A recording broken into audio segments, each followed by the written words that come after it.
The book was a #1 and has been #1 bestseller on the Barnes & Noble's list.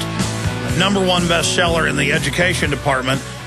This is cold-blooded what's happening, and we've got the last 800 of these books now going out of print, The Deliberate Dumbing Down of America, available at Infowars.com. I'm very excited to see people pouring in to get them. Many places they are sold for more than $100 online. We're selling them for $39.95. Again, it's the size of a phone book.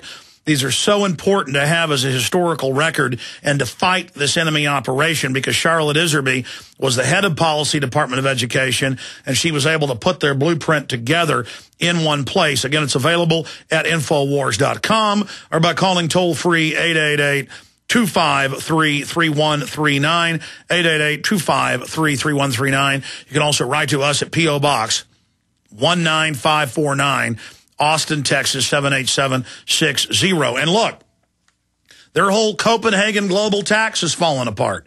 Their TSA takeover, which they now admit is a federal takeover of the streets of America and of all commerce, not just airlines. That's in trouble. When we stand up and say no, we can have an effect.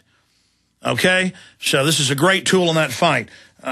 Charlotte Iserby, please continue breaking down the new developments and the final nail in the coffin with the takeover of education and what their end game is. Okay, well, the goal is to implement the international planned economy, and most of you know about that, using total quality management and all this and that. That's why the corporations are so deeply involved in our schools right now.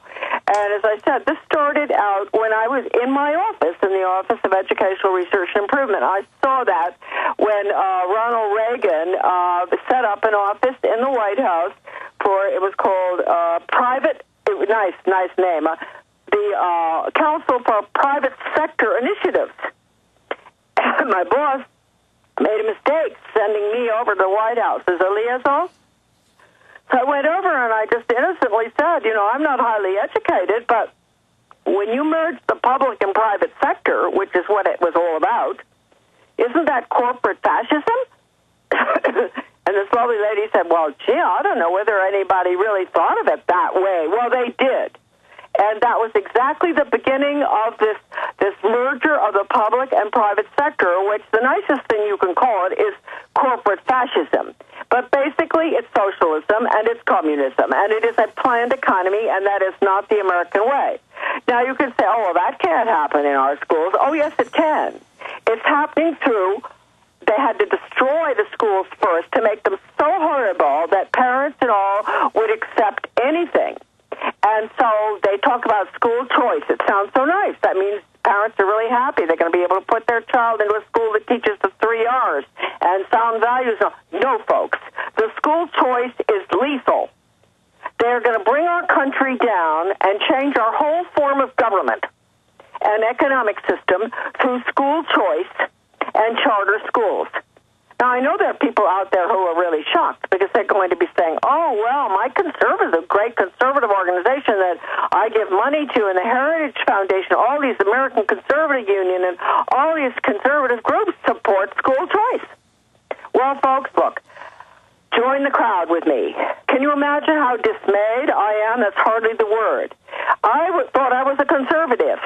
Now I don't know who hates me the most. I think the conservatives hate me more than the left, because at least the left tells the truth about what they're doing. We've counted on the conservatives to save us, to save our children, to save our schools, to save our country. No, don't count on them at all. You might do better counting on good teachers that are still left in the system and supporting them in stopping performance-based teacher education and stopping charter schools and insisting at the state level that you get into the education legislation and bring your schools back to the traditional K through 12, no workforce training like recommended by Woodrow Wilson. No political correct brainwashing where they spend all day teaching everybody, absolutely, you know, how to... No, teachers would be hired according to a lot about their background. You would interview them to find out, you know, they're happily married, they have children, what are their values, etc. charge of your children. We would return our schools to what they used to be. And I can assure you there are many American teachers out there right now, as bad as you may think they all are, and some are, especially the young have been so brainwashed. There seems to be only one way to go, and that is to try to work with the teachers in the public school system, believe it or not, and with the teachers union that is fighting the performance-based teacher education.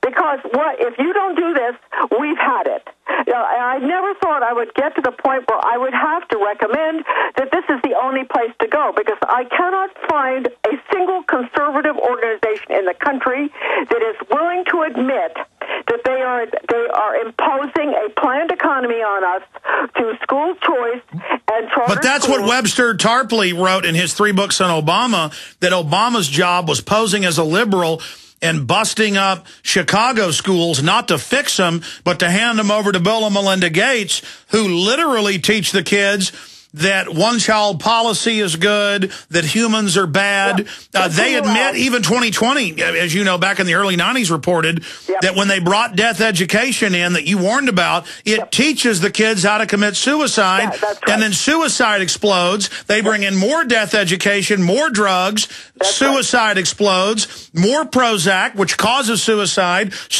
explodes. I mean, they are so diabolical, but the average grassroots person implementing this is compartmentalized and just goes ahead with the program, believing the label. Well, that's right, but I mean, we're really far past that now. We've moved out of the values-destroying stuff. They've done their job, which is the unfreezing, right? And then they come in with the freezing, and the freezing is the workforce training, which will require no brain activity, because if you study Skinner, if you understand animal training, briefly, hold on. Briefly explain to people Skinner. We got time here. Well, explain Skinner, and then explain freezing, unfreezing. Well, B.F. Skinner, first of all, I the quote first about I could make a pigeon a high achiever by reinforcing it on a proper schedule. Well, okay, just think about your dog. Okay, everybody has dogs or something, right? Well, you can it's very easy to train your dog with Fido said if you give the dog a dog biscuit, the next time you say Fido said, he's going to look for the dog biscuit, right? And he's going to sit. So this is what they're doing with your children in the classroom now.